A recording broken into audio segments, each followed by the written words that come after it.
গরম মাংসের ঝোল আলু দিয়ে, আর হচ্ছে এই দেখো ভাত হয়ে গেছে, ঝুড়ি দিয়ে চাপা দিয়ে দিয়েছি যাতে ভাতটা ভালো থাকে। আর এই দেখো পেঁয়াজি করেছি, এই গ্যাসটা বন্ধ করে দিলাম, পেঁয়াজি রেডি।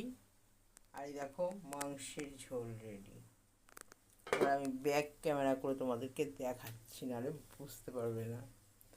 রাত তো, আলোটার একটু পাওয়ারটা একটু কম আছে। পেঁয়াজিগুলো একদম কড়কড়ে হয়েছে।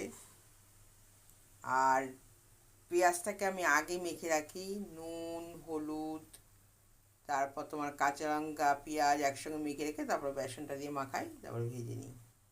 এক একটা পেঁয়াজি দেখো কত সুন্দর হয়েছে, দেখেছো? দোকান থেকে খেতে হবে না, বাড়িতে এইভাবে করে খেলে তো দারুণ ব্যাপার। আর এই দেখো, এটা হচ্ছে মাংসের ঝোল করেছি। এতে আমি আলু দিয়ে করেছি, চন্দ্রমুখী আলু। আলুটা আগে ভেজে নিয়েছি। আর মশলা যেরকম মাংস দিয়ে আদা রসুন পেঁয়াজ, আর সামান্য একটু জিরের গুঁড়ো ধনের গুঁড়ো, একটু লাল লঙ্কার গুঁড়ো দিয়েছি। আর আমি টমেটো সস ছিল ঘরে, সেটা দিয়ে দিয়েছি, যার জন্য কালারটা এরকম হয়েছে। তো দেখো কত সুন্দর হয়েছে।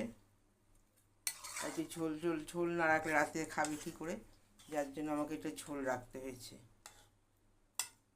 তা বন্ধুরা, রাতে ভাতের সাথে রুটির সাথে, এই রাতে হোক দুপুর হোক যখনই হোক, এটা খুব ভালো লাগে। তো আমার দুটো রান্নাই রেডি হয়ে গেছে, এবার আমি খাবার বেড়ে ফেলবো। নমস্কার বন্ধু, দেখা হবে আবার একটা নতুন রিলে নতুনভাবে। তাদের সবাই সুস্থ থাকো, ভালো থেকো, টাটা। পেঁয়াজিটা খাচ্ছি, দারুণ হয়েছে, একদম মচমচে।